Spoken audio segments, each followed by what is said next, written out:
အခုပြောမယ့်အကြောင်းအရာက Grade 10 All System Chemistry Chapter 3 Stoichiometry ဖတ်စာအုပ်ရဲ့ page က page 50ကနေ 56ထိပါ Okay အမအရှိမတော့ကပု္ပ္ပစာတစ်ပုဒ်ပြောသွားတယ်ပု္ပ္ပစာတွေပြောခဲ့တယ်ပေါ့အခုဆက်ပြီးတော့ပု္ပ္ပစာပဲဆက်တော့မယ်အမတော့ theory ပြောတဲ့ကိစ္စပြီးသွားပြီပေါ့နော်ပု္ပ္ပစာလေးဖတ်ကြည့်ရအောင်25 cm cube of 0.1 molarity sodium carbonate solution required 24 cm cube of sulfuric acid to neutralize it ဆိုတော့ဖတ်လိုက်တဲ့အချိန်မှာအမတို့ဒီပု္ပ္ပစာဟာ titration ပု္ပ္ပစာဆိုတာကိုသိရမယ်သူပါပေးထားလဲဆိုရင်မတို့ကို molarity သိတဲ့ solution တစ်ခုရယ် molarity မသိတဲ့ solution တစ်ခုရယ်ပေးထားတယ်နှစ်ခုပေါ့နော်25 cm cube of 0.1 molarity sodium carbonate ဆိုတာ sodium carbonate solution ဒီမှာတော့ molarity သိတယ်အောက်က sulfuric acid 24 cm cube ဆိုတော့မဟုတ်ဒါ molarity မသိဘူး volume နဲ့သိတဲ့ solution ရယ်ပေါ့နော်ဒီနှစ်ခုဒီ molarity မှာ titration မှာသုံးမယ်ဆိုမတို့ဟာဓာတ်ပြုတ်ရမယ်လို့ပြောထားတော့အဲဒီမှာဆိုဓာတ်ပြုတ်သွားတယ် to neutralize it ဟုတ်ပြီနော် sodium carbonate ရဲ့ကုန်သက်တွေလည်းပျောက်သွားတယ် sulfuric acid ရဲ့ကုန်သက်တွေပျောက်သွားတယ်ပစ္စည်းအသစ်အနေနဲ့ထွက်သွားပြီပေါ့နော် to neutralize ဆိုတော့ okay သူဘာလို့ခိုင်းလဲမတို့ကို titration ဖြစ်တဲ့အတွက်ကြောင့် calculate the molar concentration of sulfuric acid ပါ sulfuric acid ရဲ့ molar concentration ကိုရှာပြီးပါတယ် means sulfuric molar concentration ဆိုတာတခြားမဟုတ်ပါဘူး molarity ကိုပဲပြောတာနော် sulfuric acid ရဲ့ molarity ကိုရှာပေးပါတဲ့ပြောထားတာနောက်တစ်ပုဒ်ကကြတော့ what volume of water should be added to 24 cm cube of sulfuric acid so that the concentration become exactly 0.1 molarity အဲ့တော့အမားတို့ကတဲ့အခု molarity sulfuric acid ရဲ့ molarity ကို mount titration ကနေရှာလိုက်လို့သိသွားပြီပေါ့သိသွားတဲ့အချိန်မှာသူမေးချင်တာကအဲ့ဒီရထားတဲ့အမားတို့သုံးလိုက်တဲ့ sulfuric acid 24 cm cube တွေကိုတဲ့ရေဘလောက်ထက်ရောရင် what volume of water should be added ဆိုတော့ရေဘလောက်ထက်ရောလို့ရှင်ရင်တဲ့ the concentration becomes exactly 0.1 molarity ဟုတ်ပြီနော် molarity 0.1 ဖြစ်သွားမလဲတဲ့ရေဘလောက်ရွာလို့ရှိလို့ရှိရင် molarity ဟာ 0.1 ကိုပြောင်းသွားမလဲပေါ့ဆိုတော့ပြန်စဉ်းစားမယ့်ကိစ္စကတစ်ချက်က molarity ရှာခိုင်းနေနှစ်ချက်ဒီ what volume of water should be added လို့ပြောထားတဲ့အတွက်ကြောင့်မလို့အော်ဒါငါတို့ကို water added လို့ပေးထားခြင်းဒီ dilution ပု္ပ္ပစာပဲငါတို့ dilution လို့ခိုင်းထားတာပဲ dilution ရဲ့formula ကိုသုံးရမယ်ဆိုတာကိုသိရမယ်ဟုတ်ပြီနော်အဲ့ဒီတော့ပြန်စဉ်းစားမယ့်ကိစ္စကသူဟာ 0.1 molarity ရရမယ်ဆိုတော့ကိုကတဆင့်ကျော်စဉ်းစားဘယ်လိုစဉ်းစားမလဲဆိုရင် dilution လုပ်လိုက်တာ dilution လုပ်လိုက်ပြီးရလာတဲ့ molarity ဟာ 0.1 ဖြစ်ရမှာဆိုတော့ dilution ရဲ့ဂုဏ်သက်တည်ဒီဘယ်လိုဟာမျိုးတွေကိုမတို့ပြောလို့ရတယ်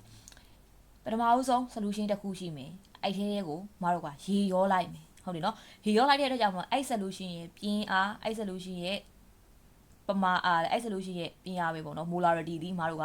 ရော့သွားမယ်ဒါပေမဲ့မတို့ကရေရောလိုက်တာဖြစ်တဲ့ကြောင့်မို့အဲ့ solution ရဲ့ volume ကကြတော့တိုးလာမယ်အဲ့တော့အခုအမားတို့ကဒီမှာရေရောပြီးတဲ့အချိန်မှာလေ molarity ဒီ 0.1 လို့ကျင်တာဖြစ်တဲ့အတွက်ကြောင့်မို့အမားတို့ရေမရောခင်က molarity ဒီ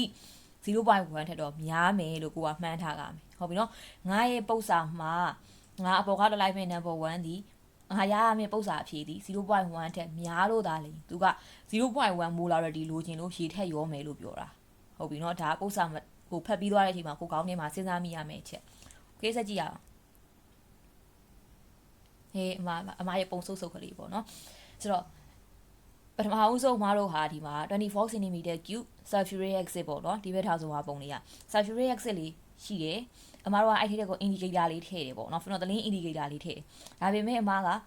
ပြောထားဖို့ပါတယ် phenolphthalein indicator ဒီ acid မှာ colorless ဖြစ်တဲ့ကြောင့်အမတို့ indicator ထည့်လိုက်ပေမဲ့အရောင်ကဒီ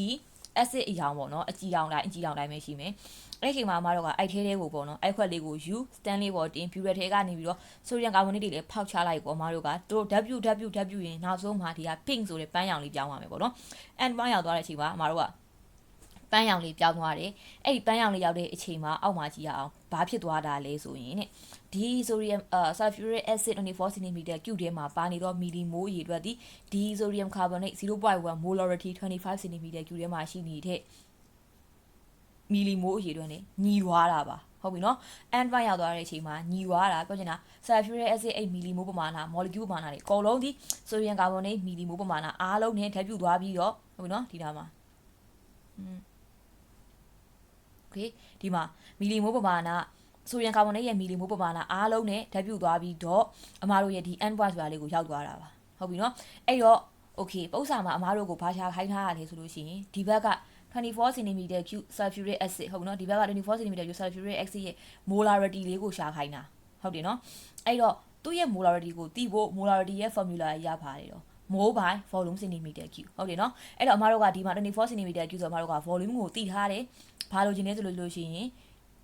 သူ့ရဲ့ millimole ဒီ sulfuric acid ရဲ့ millimole ကိုလာတည်သွားရင်အမားတို့ဟာ formula ထဲမှာထည့်လိုက်မယ်ပေါ့နော် millimole by volume centimeter cube ဆိုရင်ရပြီပေါ့ okay အဲ့ဒါဆိုအမားတို့ sulfuric acid ရဲ့ millimole ကိုတည်မှရပြီဒါပု္ပ္ပစာထဲမှာအမားတို့ sulfuric acid ရဲ့ millimole ကိုမပေးထားဖြစ်နေတယ်ဟုတ်တယ်နော် millimole ဒီ unknown ဖြစ်နေတယ်အဲ့ခါကျတော့အမားတို့ကဘယ်ရရှာမလဲဒီမှာလည်းအမားတို့ပြောလိုက်တယ် n1 ရောက်သွားတယ် titration လုပ်ထားပြီးတော့ကြောင့်လို့ဒီ sodium carbonate ရဲ့ millimole ဒီ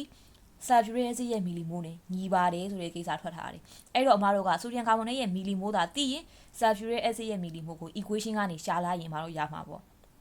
အဲ့တော့ sodium carbonate ရဲ့ millimole ကိုရှာလို့ရလားရပါတယ်ဘာလို့လဲသူတို့အမားတို့ကိုပေးထားတယ်ဒီမှာ25 cm cube အောက်မှာ 0.1 molarity လို့ပြောရကြမလို့ molarity နဲ့ volume နဲ့ကိုမြှောက်လိုက်ရင်အမားတို့လိုချင်သော sodium carbonate ရဲ့ millimole ရလာမယ်အဲ့ဒါကိုမှအမားတို့က by equation နဲ့ sulfuric acid ရဲ့ millimole ကိုရှာပြီးရင်ရလာတဲ့ millimole ကိုဒီ molarity formula လေးကိုထည့်လိုက်ပေါ့ millimole by volume centimeter cube ဟုတ်ပြီနော်အဲ့ခါကြလို့ရှိရင်အမားတို့ဒီသူပြောတဲ့ပထမဆုံးတစ်ဆင့် molarity sulfuric acid ရဲ့ molarity ရပြီ okay ဒါက step 1ပါပြီးသွားရင်သူအမားတို့ဘာလုပ်ခိုင်းလဲ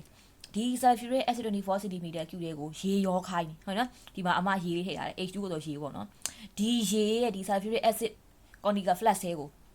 ဘယ်လောက်ထည့်ရမလဲ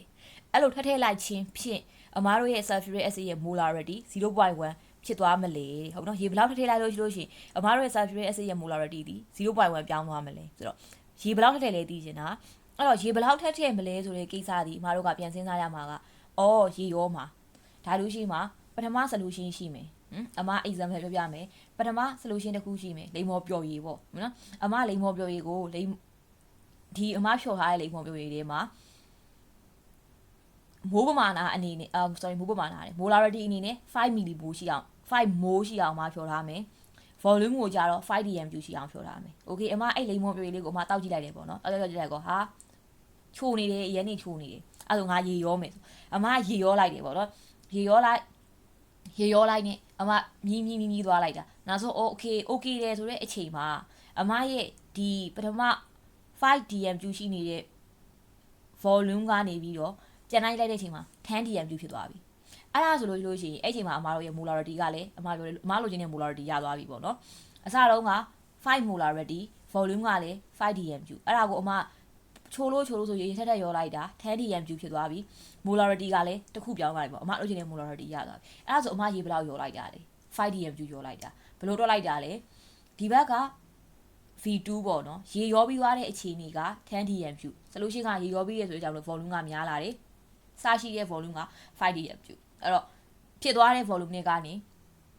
အရင်ရှိတဲ့ volume ကိုနှုတ်လိုက်ရင်အမတို့ရေဘယ်လောက်ရောလဲသိမှာပေါ့ဟုတ်ပြီနော်အဲ့တော့ water added ကိုလိုချင်ရင်ဒီအောက်မှာအမရေးထားပေးပါတယ် V2 minus V1 ပါ V2 ဒီရေရောပြီးတဲ့အခြေအနေက volume ပါ V1 ကကြတော့ရေမရောခင်ဟာအခြေအနေက volume ပါဟုတ်ပြီနော်အဲ့တော့အမပြောတယ်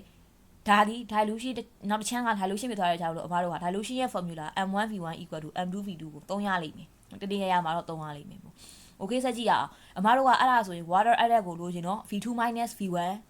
ဒါရရင်အမတို့ water added သိပြီပေါ့အဲ့တော့ V2 သိလားကျန်စဉ်းစားကြည့်လိုက်တော့မသိနေဘူးအမားတို့ကိုရေဘလောက်ရောရင် sulfuric acid 0.1 molarity ရမလဲလို့မေးထားတဲ့အချိန်မှာအမားတို့ကို V2 ကိုမပေးထားဘူးဟုတ်တယ်နော်အဲ့တော့ V2 ကမသိနေဘူး V1 တော့သိလား V1 တော့သိတယ်အစရဲကအမားတို့ကို solution ပေးတာ molarity မသိဘဲနဲ့ volume သိတဲ့ solution တွေပေးထားတာဖြစ်ကြလို့ volume ကတော့သိတယ် V1 ကိုသိတယ် okay အဲ့ဒါဆိုအမားတို့က V2 သိဖို့ရဘယ်ကနေရှာတော့မလဲ M1V1 equal to M2V2 ဆိုတဲ့ဒီ formula ကနေရှာမယ် dilution formula ကနေရှာမယ်အဲ့တော့ကြည့်ရအောင် M2 သိလားdilution formula ထဲမှာထည့်မယ်ဆိုမလို့ချင်တာ V2 เนาะဒီ V2 ကလို့ချင်တာsorry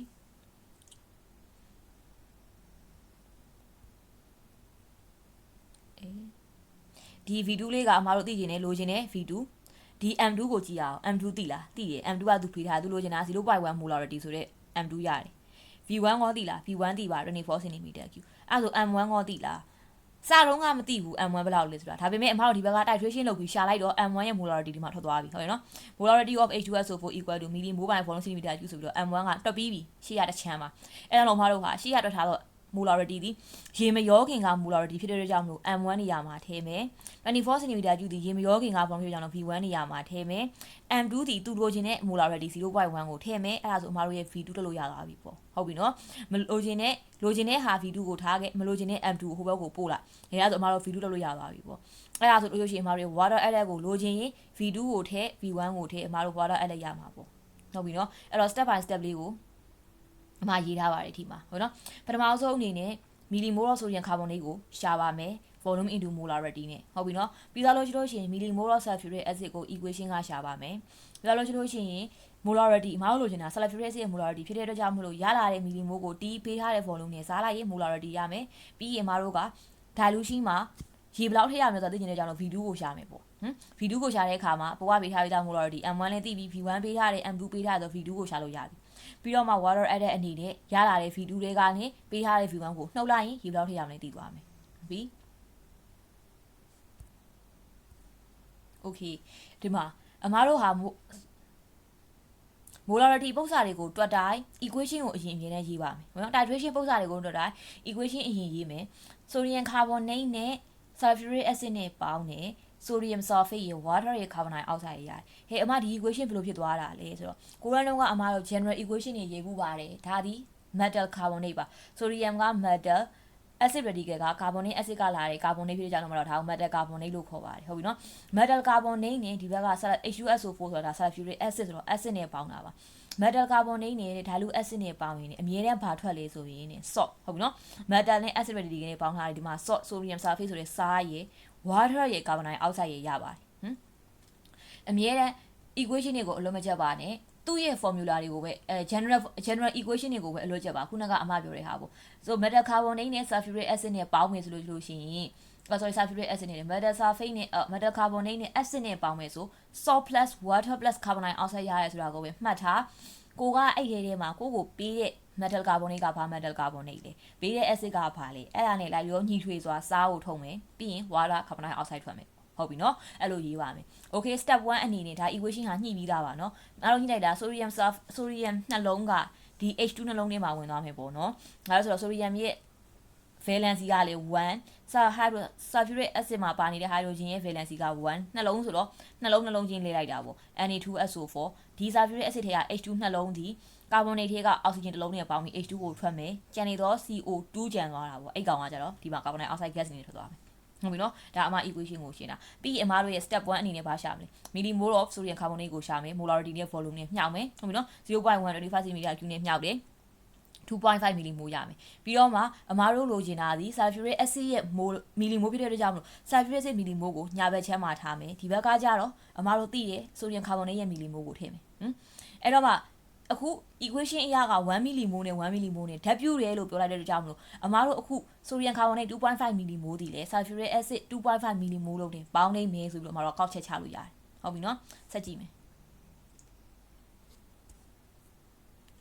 okay sulfuric acid ရဲ့ millimole လေးမတို့ကသိသွားပြီပေါ့နော်ဒီလဲသိသွားရော okay sulfuric acid ရဲ့ဘာကိုရှာလို့ရလဲ molarity ကိုရှာလို့ရပြီ molarity of sulfuric acid ဒီမှာကြည့်ရအောင် formula အရ millimole ကို d volume in centimeter cube နဲ့စားမယ်ဟုတ်ပြီနော်အဲ့ဒီ 2.5 ကို d 24နဲ့စားရတော့ဘယ်လောက်ရပါ0.1042ဟုတ်ပြီနော်အမတို့ပုတ်စာအစားမှာစဉ်းစားခဲ့တဲ့အတိုင်းပဲအမတို့တက်လိုက်တဲ့ပုတ်စာဒီအဖြေက0.1042ဆိုတော့0.1ထက်များတယ်ဘယ်လောက်များနေတော့နှုတ်လိုက်ပေါ့နော်0.1နှုတ်လိုက်တော့0.0042များနေတာအဲ့လိုမျိုးသူကအပြင်ကစွန်းနေတယ်ပုံများနေတယ်0.0042ဆိုတဲ့ဖြေကိုဘလို့ချင်ဘူးသူက0.1အတိအကျပဲလို့ကျွန်တော်မတို့ရေရောမယ်ပေါ့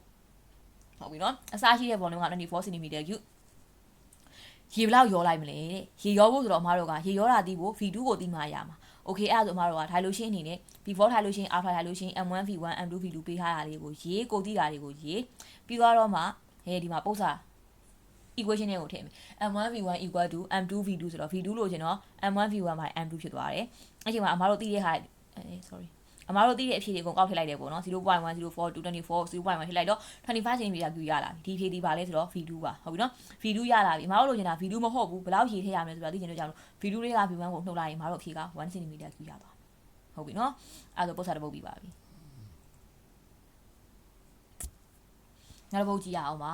25 cm cube of the sodium carbonate solution require 23.5 cm cube of 0.5 hydrochloric acid solution to neutralize it ဟုတ်နော် calculate the molarity of sodium carbonate solution and convert the concentration into gram per dm cube ဟုတ်နော်အဲ့တော့အမားတို့ပုံစံကိုဖတ်ပြီးသွားတဲ့အချိန်မှာတဲ့ဒီပုံစံဒီ titration ပုံစံပါဘာလို့သိရတာလဲဒီမှာအမားပြထားတယ်25 cm cube 25 cm cube sodium carbonate solution require လို့ပြောရကြမလို့ဒီ sodium carbonate ဒီ molarity မသိတဲ့ solution တစ်ခုအောက်က hydrochloric acid က 0.5 molarity 23.5 cm cube လို့ပြောကြမလို့ molarity သိတဲ့ volume solution တစ်ခုဒီနှစ်ခုကိုမှတို့ကပေါင်းခိုင်းလိုက်တယ်ထပ်ပြုတ်သွားတယ် neutralize ဖြစ်သွားတယ်ဆိုတဲ့သဘောရထား titration လုပ်လိုက်တာပါဟုတ်ပြီနော် titration လုပ်ပြီးတော့အမားတို့ကိုဘသူရဲ့ molarity ရှာခိုင်းလဲ sodium carbonate molarity မသိတဲ့ sodium carbonate ရဲ့ molarity ကိုရှာခိုင်းနေ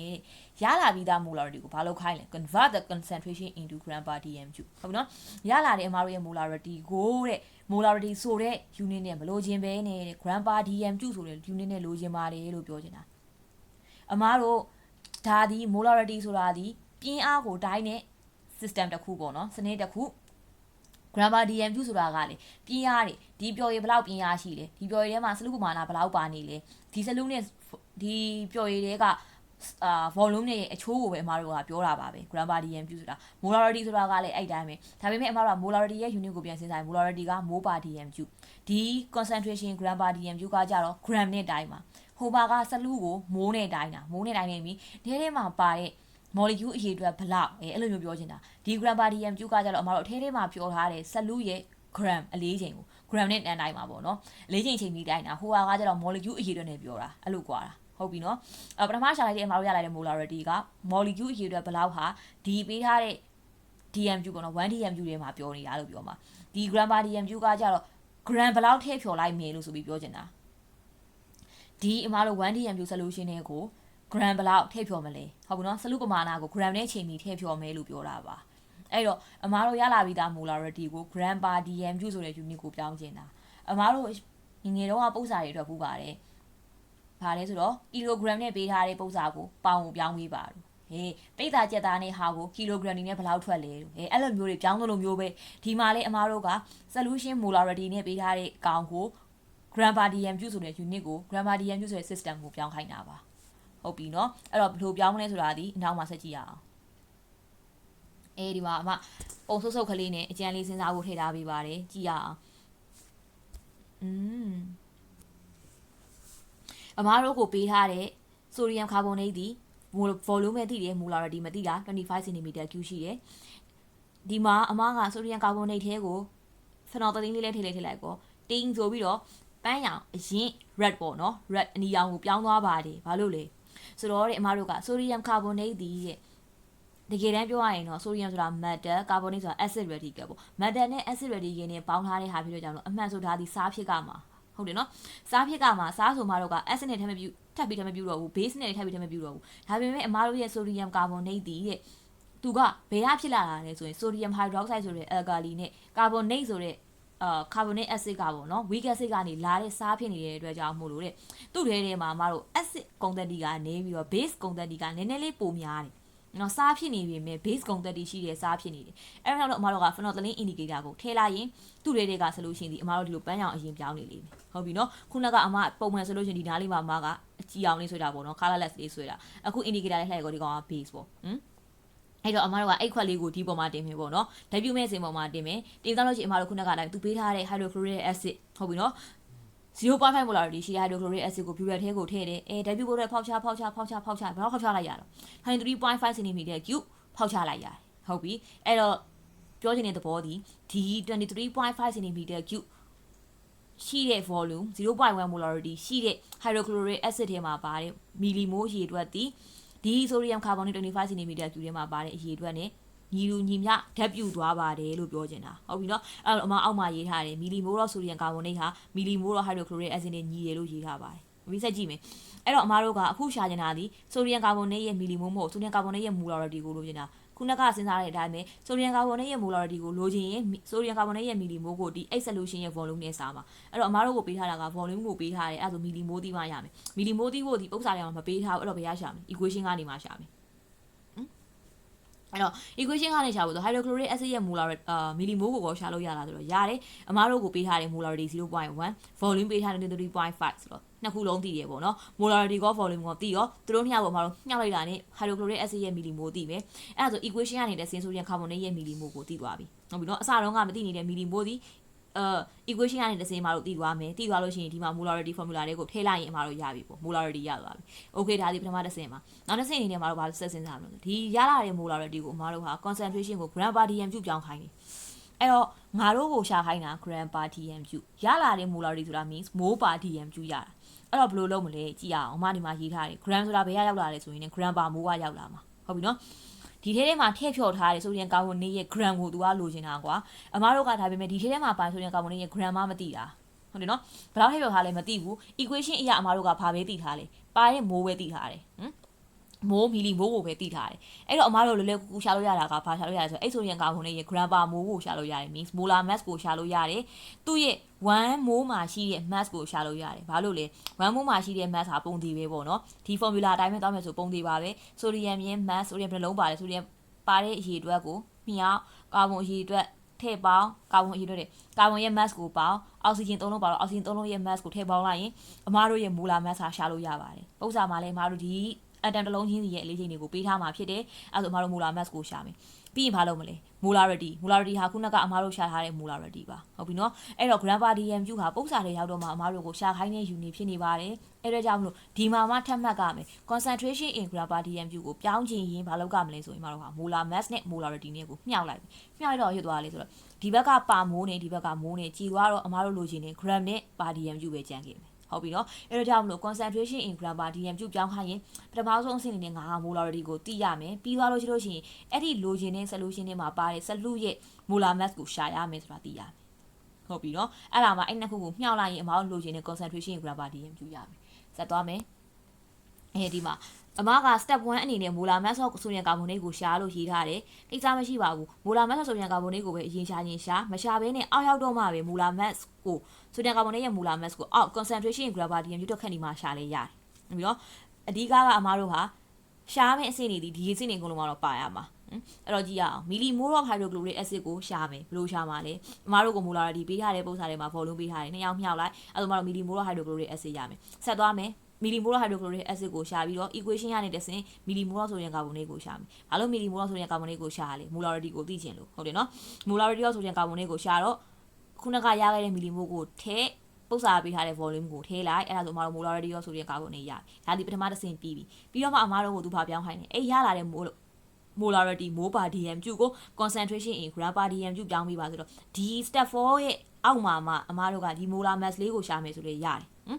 molar mass of sodium carbonate ကိုရှာမယ်ပေါ့နော်ဆိုလို့ရှိရင် sodium နှလုံးရဲ့အလေးချိန်ပေါင်းကာဗွန်တစ်လုံးအောက်ဆီဂျင်3လုံးရဲ့အလေးချိန်ပေါင်းလိုက်တာ molar mass ရမယ်ပြီးတော့မှ concentration in gram per dm ဆိုတော့ molarity နဲ့ molar mass နဲ့မျှရင် mole per dm နဲ့ gram per mole နဲ့မျှလိုက်တယ်ပေါ့အဲ့ဒါဆိုအမတို့ရဲ့လိုချင်တော့ gram per dm ရသွားပြီပေါ့ပြီနော်အဲ့တော့မှပုတ်စာပြတ်တာကြည့်ရအောင်sodium carbonate နဲ့ hydrochloric acid နဲ့ပေါင်းတယ်ခုနကအမှားပြောထားတယ် sodium carbonate ဆိုတော့ metal carbonate နဲ့ hydrochloric acid means acid ပါအဲ့တော့ metal carbonate နဲ့ acid နဲ့ပေါင်းတာဖြစ်ကြလို့ salt plus water plus carbon dioxide ရပါမယ်ဟုတ်ပြီနော် equation လေးညှိရောခုနကနဲ့မတူပါဘူးခုနကတော့ဒီနားမှာ H2SO4 ပါဆိုတော့သူနဲ့ W မဲ့ hydrogen ဒီနှလုံးရှိတာဒီမှာကကြတော့မှာတော့သူနဲ့ W မဲ့ hydrogen ကတစ်လုံးပဲရှိရတဲ့ကြောင့်မလို့ sodium ကကြတော့နှလုံး hydrogen ကတစ်လုံးပဲရှိတော့ hydrochloric acid နှလုံး molecule နှလုံးထဲမှာ sodium carbonate တစ်လုံးနဲ့ပေါင်းတာဖြစ်သွားတယ်အဲ့တော့အမားတို့ရဲ့ formula ရလာတဲ့ပစ္စည်းကကြတော့ 2NaCl ရဲ့ H2O ရဲ့ CO2 ရဲ့ဖြစ်သွားတယ်။နော်ဒါ equation ညှိပြီးသားအဖြစ်အဲ့ဒါကြောင့်လို့အမားတို့က sodium carbonate 1 mole ကမှာ hydrochloric acid 2 mole နဲ့ပေါင်းပြီးတော့ညီမျှတယ်ဘယ်လိုပေါ့အမားတို့ရဲ့ D titration ဘီကခုနကပြခဲ့တဲ့ D ဘီကကွက်ထဲမှာ sodium carbonate တစ်လုံးဆိုရင် hydrochloric acid နှစ်လုံး 1:2 အချိုးနဲ့ပေါင်းနေတာဖြစ်မယ်ဟုတ်ပြီနော်ဒါအမားတို့ equation ကတိလိုက်ရတဲ့အဖြေပါမိုးကြီးကြီးညီတယ် means ဒီဘက်ကနှစ်စားတစ်စားညီတာပါဟုတ်ပြီနော်အဲ့ဒါဆိုအမတို့ကလိုချင်တဲ့ millimole hydrochloric acid ကိုရှာမယ် molarity နဲ့ volume နဲ့မြှောက်လိုက်တယ်ရလာတဲ့အဖြေက 11.75 millimole အမအရှိပုတ်စာတွေမှာလည်းပြောဖို့ပါတယ် millimole ဆိုတာဘယ်ချိန်မှာထွက်လာတာလဲဆိုရင်မြှောက်တဲ့ volume က centimeter cube ဆိုရလာမယ့်အဖြေက millimole ပေါ့ဘာလို့ဆို molarity ရဲ့ unit ဒီ millimole per centimeter cube ထဲမှာအမတို့ထည့်လိုက်တာပေါ့အဲ့တော့ per centimeter cube millimole per centimeter cube နဲ့ centimeter cube နဲ့ကြေသွားတော့ millimole ပဲကျန်မှာပေါ့အကယ်၍မှအမတို့ကဒီနားမှာ volume ကို dm cube အနေနဲ့ချိန်အမတို့က molarity ရဲ့ unit ကို mole per dm cube နဲ့စဉ်းစားအဲ့ဒါဆိုအမတို့ကဒီဘက်က dm cube ရဲ့ per dm cube ရဲ့ကြေသွားရင်အမတို့ရလာမယ်ဖြစ်တာ mole ဖြစ်မှာပေါ့ဟုတ်ပြီနော်အမရဲ့ millimole ဘယ်လိုဖြစ်တာလဲဆိုဖြစ်မှာဆိုလို့စကြည့်ရအောင်အဲ့တော့အမတို့က equation အရာဒီမှာ2 millimolar hydrochloric acid ဟာ1 millimolar sodium carbonate နဲ့ညီသွားတယ်နော်လိုချင်တာအမတို့က sodium carbonate ရဲ့ millimole ကိုလိုချင်တာမလို့ sodium carbonate ရဲ့ millimole တိရဲ့ millimole ကိုညာဘက်ချမ်းမှာထားတယ်အမတို့ဒီတိထားတဲ့2 millimolar hydrochloric acid ကိုဘယ်ဘက်အချမ်းမှာထားတယ်အဲ့တော့ 11.75 millimolar hydrochloric acid ကတဲ့ဘယ်လောက်လဲပေါ့ sodium carbonate ဘယ်လောက်မိုးနဲ့ပေါင်းလဲဆိုရှာလိုက်တော့ 5.875 millimolar နဲ့ပေါင်းတာပါโอเคအဲ့ဒါဆိုမှတော့ sodium carbonate ရဲ့ millimole ကိုတည်ပြီးအဲ့ဒါဆို molarity formula လေးကိုထည့်လိုက်မယ် millimole by volume centimeter cube millimole ဘယ်လောက်ထည့်လိုက်လဲ 5.875 millimole ထည့်လိုက်တယ်အောက်က25 centimeter cube ထည့်တယ်ထည့်တော့ဖြေရဘယ်လောက်ရပါ0.2351 molarity ရသွားမယ်ဟုတ်ပြီနော်ဒါဒီ molarity ရဆို step 1ပြီးပြီနောက်ထပ် step 2ကြည့်ရအောင်โอเคအမတို့က molar concentration in gram per dm cube ကိုရှာခိုင်းထားတာဖြစ်လို့ကြောင့်မလို့ဒီထဲမှာ concentration gram per dm cube ရဲ့ formula ဒီ molarity into molar mass ပါအဲ့ဒါကြောင့်အမတို့က molarity ကတော့ရှာပြီးသား molar mass ကမသိသေးတော့ဒီမှာ molar mass ကိုရှာထားပါတယ် molar mass ဆို sodium carbonate ဒီမှာ sodium carbonate နှလုံးမလို့2နဲ့မြောက် carbon တစ်လုံးဆိုတော့12 oxygen 3လုံးဆိုတော့3 into 16အဖြေဘယ်လောက်ရလဲ106အဲ့တော့အမတို့ကဒီမှာကြည့် molarity ရဲ့ unit က mole per dm cube molar mass က gram per mole ဆိုတော့ဒီဘက်က per mole နဲ့ဒီက mole နဲ့ကြေသွားမယ်အဲ့ဒါဆိုအမတို့အဖြေ unit က gram per dm cube ရမယ်ကျွန်တော်ဒီမှာ gram per dm cube ရမယ်အမတို့သိတဲ့အဖြေနှစ်ခုထည့်လိုက်တယ်မြှောက်လိုက်တော့ဘယ်လောက်ရပါလဲ 24.92 gram per dm cube ဒီကောင်လေးကိုအမတို့ကအဓိပ္ပာယ်ပြန်ရရင် sodium carbonate 1 dm cube ထဲမှာ1 dm cube solution ထဲမှာပါတဲ့ sodium carbonate ပမာဏသည် 24.92 gram ဖြစ်လိမ့်မယ်လို့ပြောတာအမတို့ရဲ့ဒီ molarity နဲ့ပြောရင်ကကြတော့sodium carbonate 1 dm cube ယူလိုက်ရင်သူ့ထဲမှာပါတဲ့ molecule ပမာဏသည် 0.2351 mole ဖြစ်ပါမယ်ဆိုတဲ့အဓိပ္ပာယ်ရတာဟုတ်ပြီနော်တယောက်က gram နဲ့ပြောတာတယောက်က mole နဲ့ပြောတာပါဒါပေမဲ့နှစ်ယောက်စလုံးဒီပြင်းအားကိုပဲပြောချင်တာဒီ sodium carbonate solution ကြီးရဲ့ပြင်းအားဘယ်လောက်ရှိလဲဆိုတဲ့ကိစ္စကိုပဲပြောတာပါဟုတ်ပြီနော်ဆက်သွားမယ်ပု္ပ္ပစာတွေဒီအမပြောရတော့နားလေတရားအောင်ရှိတာဖြစ်လိမ့်မယ်ဒါပေမဲ့ကိုပြန်ချတွက်ကြည့်ပါပြန်ချတွက်တော့မှငါဘယ်နားမရှင်းတာလဲဆိုတာကိုသိမှာအဲ့လိုမရှင်းတာတွေသိလာတဲ့အခါကျရင် recording ကိုပြန်နားထောင်ကြည့်ပါပြန်နားထောင်ကြည့်ပါတော့မှအော်ဒီနားလေးရဒီလိုဖြစ်သွားတာဒီနားလေးရလိုဖြစ်သွားတာ ਨੇ ပု္ပ္ပစာတွေကိုနားလေအောင်လုပ်ပါဟုတ်ပြီနော်မဟုတ်လို့ရှိရင်ဒီ chapter ရဲ့အဓိကအသက်ကပု္ပ္ပစာတွေပါပဲကို theory နားလေကို theory ဘယ်လောက်နားလေနဲ့နားမလဲလို့ဆိုတာပု္ပ္ပစာလုပ်လိုက်တဲ့အခါမှာပေါ်ပါတယ်ဟုတ်ပြီနော်အဲ့တော့ပု္ပ္ပစာတွေကိုနားလေအောင်လေလုပ်ပါ theory ကိုလည်းနားလေအောင်လုပ်ပါနားမလည်တဲ့ခါကျရင် recording ကိုပြန်နားထောင်ပါကိုလည်းပြန်ချတွက်ကြည့်ပါကိုလည်းပြန်စဉ်းစားကြည့်ပါဟုတ်ပြီနော်အမပြောတာကမှန်ရဲ့လားအမပြောတာကမှားရဲ့လားလေကိုပြန်စဉ်းစားကြည့်ပါနော်နောက်ပုတ်သွားရအောင်3 gram of a mixture of sodium carbonate and sodium chloride were made up to 250 centimeter cube of solution ဟုတ်ပြီနော်အဲ့တော့အမတို့က3 gram of a mixture of sodium carbonate and sodium chloride were made up ဆိုတော့ပထမဆုံးမတို့က mixture အမှုန်လေးရှိမှာပေါ့နော်။ဘာနဲ့လဲ။ sodium carbonate ဆိုတဲ့စားနဲ့ sodium chloride အိမ်သုံးစားနဲ့နှစ်မျိုးကိုရောထားတဲ့အမှုန်လေးပေါ့နော်။အမှုန်ခွက်ကလေးတွေထည့်ထားတာဘယ်လောက်ရှိလဲဆိုတော့3 gram ။အဲ့3 gram ကိုမတို့ကခွက်ထဲကိုလောင်းထည့်လိုက်။တော်တော်ချိုးရှင်ရေပေါ့နော်။ရေလောင်းထည့်လိုက်ပြီးဖြော်လိုက်တယ်။ဘယ်လောက်ရအောင်ဖြော်မှာလဲ။250 cm cube ရအောင်မတို့ကဖြော်မှာ။ဟုတ်ပြီနော်။ဖြော်လိုက်တယ်။ဖြော်ပြီးသွားတဲ့အခါမှာတဲ့ဘာလို့မလဲဆိုရင်အဲ့ရလာတဲ့250 cm cube တွေကနေခွဲလိုက်တယ်25 cm cube of this solution ဆိုတော့ရလာတဲ့250 cm cube တွေက25ကိုခွဲယူပြီးသွားလို့ရှိရင်မတော့ဘာလို့ကြည့်မှာလဲဆိုရင်21 cm cube of 0.1050 molarity hydrochloric acid for neutralization ခုနကခွဲလိုက်တဲ့ဒီ25 cm cube ကိုတဲ့အမားတို့က hydrochloric acid နဲ့ဓာတ်ပြုတ်ခိုင်းလိုက်တာ hydrochloric acid ဘယ်လောက်လို့လဲ21 cm cube 0.1050 molarity လိုပါတယ်ဆိုတော့ဒီမှာဘာလို့လိုက်တာလဲဒီအဆင့်ဒီtitration လုပ်လိုက်တာဟုတ်ပြီနော်ပထမအဆင့်က solution ရအောင်ဖြော်တယ်ဒုတိယအဆင့်ကရလာတဲ့ solution ကို titration လုပ်လိုက်တယ်ဟုတ်ပြီနော်လုပ်လိုက်တယ်တဲ့အမားတို့ကိုဘာတွက်ခိုင်းနေသူက calculate the percentage by mass of sodium chloride in the mixture ဒီ mixture ထဲမှာပါနေတဲ့ sodium chloride ရဲ့ percentage by mass ဟုတ်ပြီနော် percentage by mass ပြတဲ့ကြောင့်တော့ mass ကိုအရင်ရှာပြီးမှ percentage ကိုဆက်စဉ်းစားရမယ်ဟုတ်ပြီအဲ့ဒါဆိုရင်ဒီ step တွေကဘယ်လိုသွားတာလဲအမားတို့ပြန်ကြည့်ကြရအောင်ဒီမှာဟုတ်ပြီနော်ပုံဆုပ်လေးနောက်တစ်ခုပေါ့နော်အဲ့တော့ဒီမှာအမပြထားတယ်ပေါ့အမှန်ကတော့အမှုံလေးနှစ်ခုဒီအပြာလေးနဲ့အ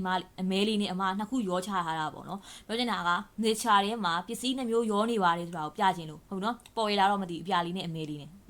3 gram of sodium carbonate နဲ့ sodium chloride နဲ့နှစ်မျိုးရောထားတယ်ပေါ့ mixture 3 gram အဲ့ဟာကိုအမတို့ကဒီခွက်ထဲဒီစလုံးကြီးကိုလောင်းထည့်လိုက်တယ်ပြီးတော့ရေရောလိုက်တယ်ဖြော်လိုက်တယ်250 cm cube ရသွားပြီအထဲထဲမှာ sodium carbonate ပါမယ် sodium chloride ပါမယ်ဘယ်လောက်ပါမှာလဲ3 gram ပါမယ်ဟုတ်ပြီနော်အဲ့ထဲထဲမှာအမတို့က250 cm cube ဖြစ်အောင်ဖြော်လိုက်တယ်ပြီးတော့အဲ့ထဲထဲကနေခွဲလိုက်တယ်ဒီဘီကာခွက်လေးတွေကိုနော် conical flux လေးတွေကိုအမခွဲထည့်လိုက်တယ်ဘယ်လောက်ခွဲထည့်လိုက်လဲ25 cm cube ခွဲထည့်လိုက်တယ်ပြီးတော့အမတို့က titration လုပ်မှာမှလားအဲ့ဒါကြောင့်အမဘာလုပ်လိုက်လဲဆိုလို့ရှိရင်ဒီမှာ indicator လေးထည့်လိုက်တယ်ထည့်လိုက်တော့ခုနကအတိုင်းပဲပေါ့နော်ဘာကြောင့်ပြောင်းသွားလဲဆိုလို့ရှိရင် pink ပေါ့နော်sorry pink နဲ့ပန်းရောင်အရင်ဒီကပြောတော့ red ပေါ့နော် red အရောင်ပြောင်းသွားပါတယ်ဆိုတော့စဉ်းစားကြည့်လို့ချင်းမှာတော့ဒီ solution ထဲမှာဘာပါနေတာလဲဆိုရင် base ပါနေလို့ပေါ့ phenolphthalein indicator က red အနီရောင်ကိုပေးရဆိုတော့ဟုတ်ပြီအဲ့တော့ဘာလဲဘယ်သူက base လဲဆိုတော့စဉ်းစားကြည့်ရင် sodium carbonate က base ပါအမရှိမှပြောထားတယ်base ဂုဏ်သတ္တိရှိသောစားပါ sodium carbonate က base ဂုဏ်သတ္တိရှိသောစားအဲ့ဒါဆိုအမကြီး sodium chloride ကကောဆို sodium chloride ဒီအဲ့လိုမဟုတ်ပါ sodium chloride က sodium hydroxide ဆိုတော့ strong base နဲ့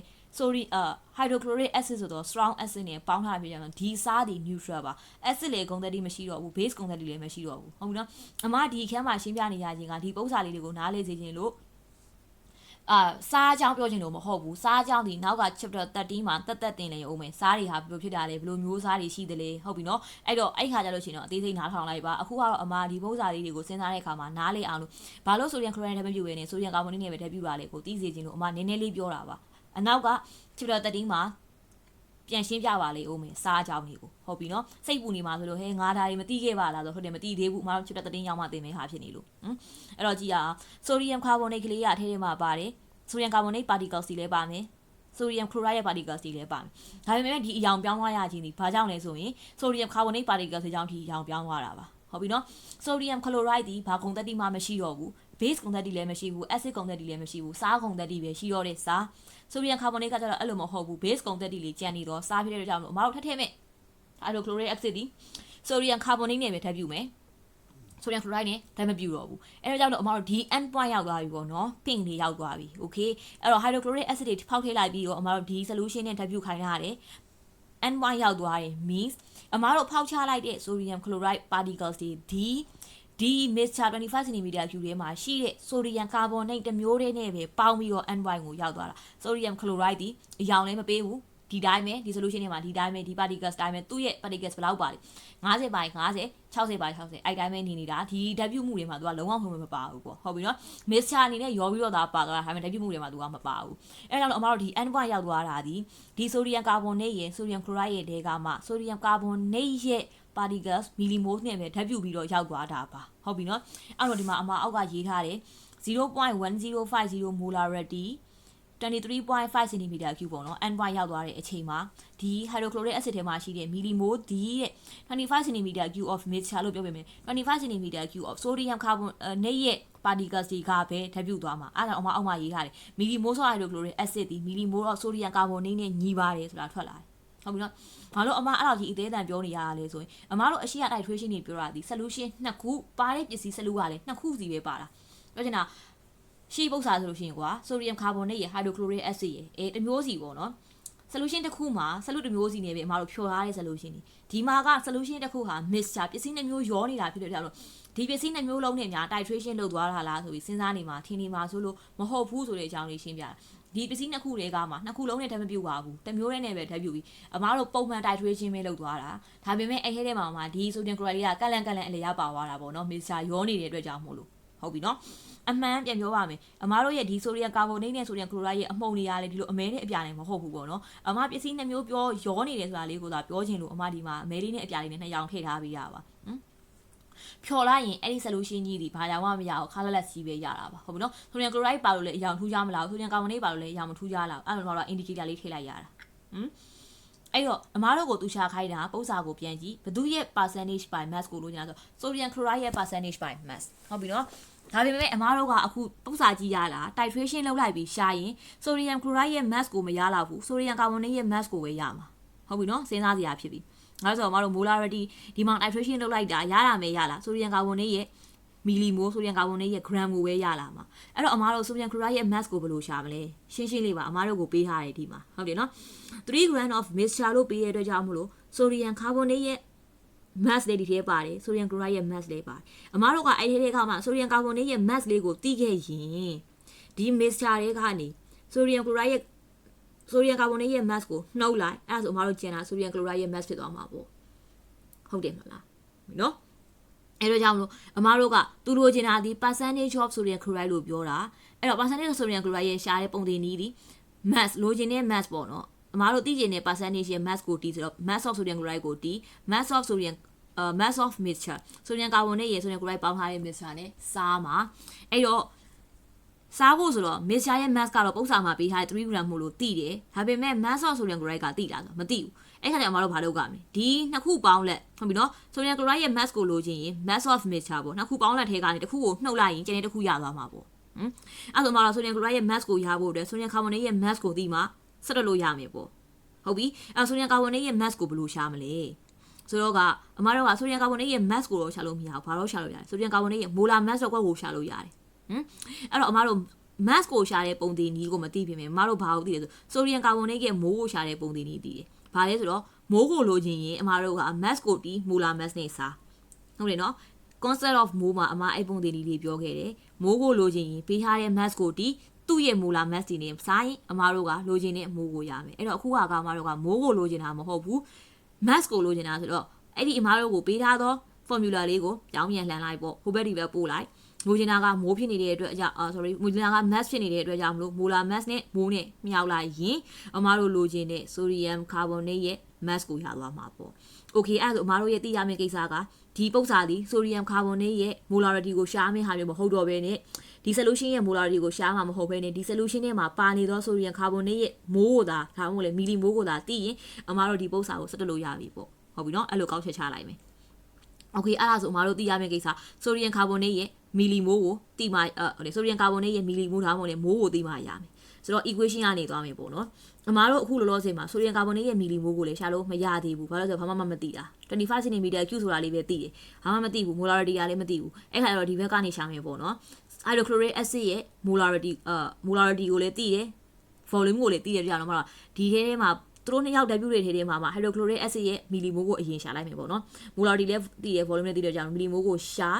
ရတော့မှ by equation ကနေ sodium carbonate ရဲ့မီလီမိုးကိုရပြီပေါ့အရင်ပု္ပ္ပစာတွေတုန်းကအမားတို့ဒီ molarity ကိုလိုချင်တာဖြစ်တဲ့ကြောင့်မလို့ပေးထားတဲ့သူပု္ပ္ပစာထဲမှာလေ volume ကိုအဲ့ပေးထားတဲ့ volume တွေအမားတို့ကစားလိုက်တာအခုဒီပု္ပ္ပစာတွေကကြတော့ molarity ကိုသိကြမလို့ဘူးအမားတို့မိုးကိုပဲသိပြီးတော့သွားမှာဖြစ်တဲ့ကြောင့်မလို့မိုးတွေပဲဆက်ရှာမယ်ပေါ့နော်ကြည့်အောင်အမားတို့အခုလောလောဆယ်ဓာတ်ပြုတ်သွားတာဒီဘီဂါကွာလေးတွေက25 cm cube ထဲမှာပါတဲ့ sodium carbonate မိုးပမာဏနဲ့ပဲဓာတ်ပြုတ်တာတကယ်တမ်း mixture ထဲမှာရှိတဲ့မိုးပမာဏဒီ25 cm cube လုံးကြီးထဲမှာရှိတာကမှဒီက mixture ထဲမှာရှိတဲ့ sodium carbonate ပမာဏမိုးပမာဏအပြည့်ပါအဲ့ဒါတော့အမတို့ရလာတဲ့25 cm cube တွေကမိုးပမာဏကိုသိရင်250 cm cube တွေကမိုးပမာဏကိုရှာလို့မရဘူးလား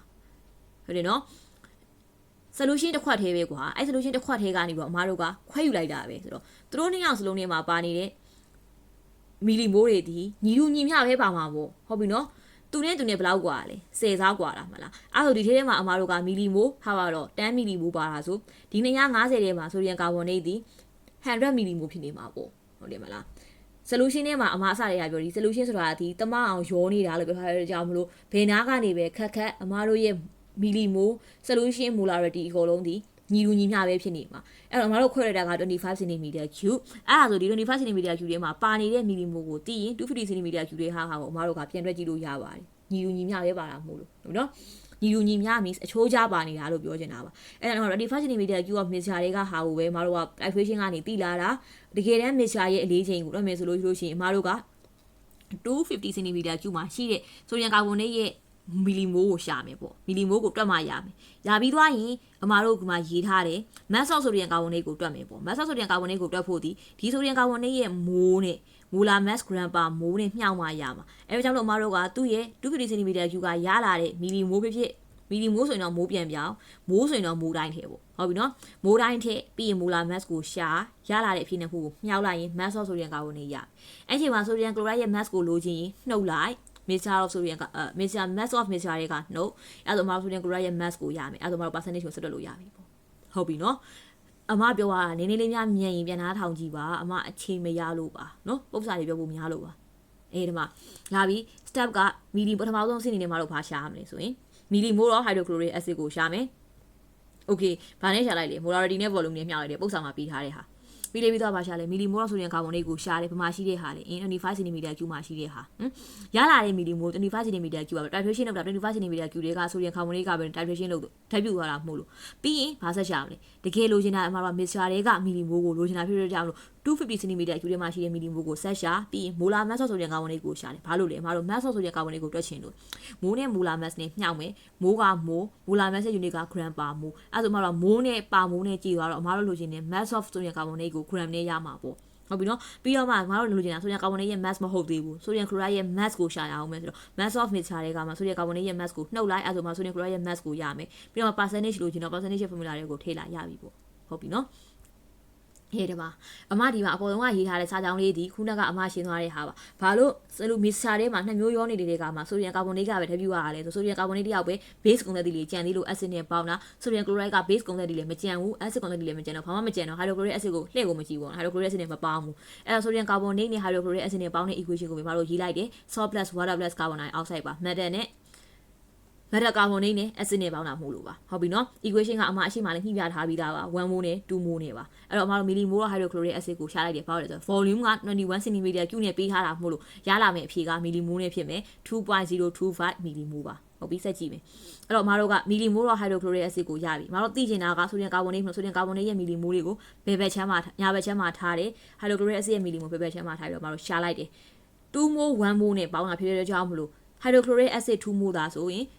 ဆိုရင်ကာဗွန်ဒိတ်ဘယ်လောက် mol နဲ့ပေါင်းမလဲဆိုအမရှာလိုက်တော့ 1.1025 mol ရသွားမီလီမိုရသွားဟုတ်ပြီနော်ခုနကနေပြောတယ်အမတို့ဒီမှာရလာတော့မီလီမိုဒီဘယ်လောက်မှရှိနေတဲ့ဟာလေ25 cm cube မှာပဲရှိတာလိုချင်တာက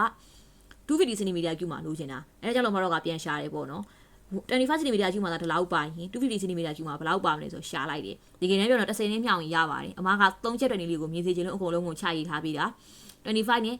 250နဲ့ဆိုတော့မတို့ဗလား10သားกว่าတာကိုဟုတ်ပြီနော်10နဲ့မြှောက်လိုက်တဲ့အမီတမတ်တနေရနောက်ယူသွားမှာပေါ့11.025 ဖြစ်သွားမယ်မီလီမိုဟုတ်ပြီနော်အဲ့ဒါဆိုအမတို့ကရလာတာကမီလီမိုပု္ပ္ပစာမှာအမတို့ mass ကိုရှာမယ်ဆိုမိုးသီးမရမှာဆိုတော့မိုးကိုရှာလိုက်တယ်ပေါ့နော်11.025 ကိုမှ1000နဲ့စားလိုက်တယ်ဘာလို့ဆိုတော့1မိုးမှာ1000မီလီမိုရှိတာအမတို့က unit အကြီးဖြစ်တဲ့မိုးကိုပြောင်းမှာမီလီမိုကနေမိုးကိုပြောင်းမှာဖြစ်တဲ့အတွက်ကြောင့်မလို့1000နဲ့စားလိုက်တယ်0.011205 ဖြစ်သွားမယ်နော်မိုးရပြီမိုးရတယ်လို့မှတော့ဒီမှာ molar mass ကိုရှာတယ်အဲ့တော့ mass ဆိုရင်ကာဗွန်ဒိတ်ကိုလိုချင်တော့ molar mass နဲ့မိုးနဲ့မြှောက်လိုက်တယ်ဒီမှာကြည့်ကြည့်ပေါ့နော် gram ပါမိုးနဲ့ပါမိုးနဲ့ကြည့်မယ်ဆိုအမတို့အဖြေက gram နဲ့ထွက်မယ် 1.165 gram ရလာတဲ့ mass ဒီဒါဆိုရင်ကာဗွန်ဒိတ်ရဲ့ mass ပဲရှိသေးတယ်လိုချင်တာဆိုရင် chloride ရဲ့ mass ဖြစ်ကြတော့3တွေက 1.831 gram ရမယ်အဲ့တော့ percentage ကိုလိုချင်တော့ 1.831 ကိုt 3 gram နဲ့စား100နဲ့မြှောက်လိုက်ရင်အမတို့ဆိုရင်ကာဗွန်ဒိတ်ရဲ့ဆိုရင် chloride ရဲ့ percentage ကိုရပြီဟုတ်ပြီနော်ခဏလေးပါဒီနည်းနဲ့တွက်ချင်လေရလလို့အမားတို့ကဒီ mass of sodium carbonate ရဲ့ mass ကိုရသွားပြီးတဲ့အချိန်မှာဒီ sodium carbonate ရဲ့ percentage ကိုရှာလိုက် sodium carbonate ရဲ့ percentage ကိုsodium carbonate ရဲ့ mass ကိုဒီ mixture ရဲ့ mass နဲ့စား100နဲ့မြှောက်လိုက်ရင် mass of sodium carbon percentage of sodium carbonate ကိုရသွားမယ်အဲ့ဒါကိုမှ100တွေကနှုတ်လိုက်ရင်လေ sodium carbonate sodium chloride ရဲ့ percentage ကိုတန်းရလိမ့်မယ်ဟုတ်ပြီနော်ဒီလိုမျိုး sodium chloride ရဲ့ mass ကိုမရှာခြင်းဘူးအမမေးဟာလည်းမဟုတ်ဘူးဆိုရင်ရတယ်မရှာနဲ့မရှာဘဲနဲ့ sodium carbonate ရဲ့ percentage ကိုရှာလိုက်ရှာပြီးတော့မှအမားတို့ကနှုတ်တယ်မလားနှစ်မျိုးရောရင်100ပြည့်ရမှာလေ mixture ရဲ့ percentage က100ပြည့်ရမှာဆိုတော့ sorry ပါ100ပြည့်ရမှာဆိုတော့အမားတို့က sodium carbonate ရဲ့ percentage ကိုများသိခဲ့ရင်လေအဲ့ဒီ100တွေကနေဒီရလာတဲ့ sodium carbonate ရဲ့ percentage ကိုနှုတ်လိုက်ရင် sodium chloride ရဲ့ percentage ပဲဖြစ်လိမ့်မယ်ဟုတ်ပြီနော်အမကပြောသလိုမျိုးလေးစမ်းတွက်ကြည့်လိုက်ပါဖြေတူလားမတူလားတိုက်ကြည့်ပါဟုတ်ပြီနော်ဆိုရင်ငါတို့ပုတ်ဆက်သွားရအောင်ဒါ question ရဲ့ problem ဆိုတာအမတို့ပုတ်စာတွေရောက်သွားပြီပေါ့နော်ရှေ့ရဟာတွေကတော့ examples တွေပဲရှိသေးတယ်ကြည့်ရအောင်အမတို့ပုတ်စာကဗာမေးထားတာလေဆိုရင် what is the molarity of the following solution molarity တွေကိုရှာခိုင်းတာပါသူမတို့ကိုဗာပေးထားလေ 3.2 gram of sulfuric acid in 50 cm cube of the solution ဆိုတော့ပေးထားတာက mass မေးထားတာပေးထားတဲ့ဟာကvolume centimeter cube နဲ့ပေးထားတယ်ပေါ့နော်အမတို့ molarity ရှာမယ့် formula ကိုစဉ်းစားလိုက်တော့ mole per dm cube or millimole per centimeter cube ဖြစ်ရမှာပေးထားတာက gram နဲ့ volume နဲ့ဖြစ်နေတော့ဒီ gram ကိုအမတို့ဘာပြန်ရှာရမလဲမိုးပြန်ရှာရမယ်ဟုတ်ပြီနော်ဒါအရှိက example မှာအမတို့တက်ပြထားပူပါတယ်ဒါကလေးကအဖြစ်လေးပြန်တိုက်ရအောင်လို့ပါဟုတ်ပြီနော်အမပေးထားတဲ့ပုံစံတွေအကုန်လုံးကိုထိုင်ပြီးကြည့်ပြီးနားထောင်ဖို့မဟုတ်ဘူးအမအရှိမှာ example ပေးထားတယ်တပုတ်ပြောထားဘူးတယ်အဲ့ဒီ example တပုတ်တိုင်းပဲအမဒီမှာတွက်သွားတာ အမားရဲ့ recording ကိုနားမထောင်ဘဲနဲ့ကိုယ့်ဟာကိုယ်အရင်တက်ကြည့်ပြီးမှ recording ကိုပြန်နားထောင်ပြီးအဖြေလိုက်လို့ရှိလို့ရှင်ပုံနားလည်မယ်လို့ထင်ပါတယ်ဟုတ်ပြီနော်အမားကတော့ကိုယ်တိုင်ရှင်းပြလို့မရတဲ့အတွက်ကြောင့်မလို့ပြောလိုက်မယ်ကျောင်းသားတွေကလေးတွေကကိုယ့်ဟာကိုယ်အရင်တက်ကြည့်ပါတက်ကြည့်ပြီးသွားတော့မှအမအဖြေတင်တူလားအမတက်တဲ့ပုံစံနဲ့တူလားအမစဉ်းစားတဲ့ပုံနဲ့တူလားဆိုတာကိုပြန်နားထောင်ကြည့်ပါအဲ့ဒါဆိုစာဖို့မှတ်မိမယ်လို့အမထင်ပါတယ်ဟုတ်ပြီနော်အဲ့တော့ကြည့်ရအောင်အမားတို့ကိုပေးထားတာက 3.2 gram of sulfuric acid in 50 cm cube ဆိုတော့အမားတို့က mole by volume dm cube ဒါမှမဟုတ် millimole by volume centimeter cube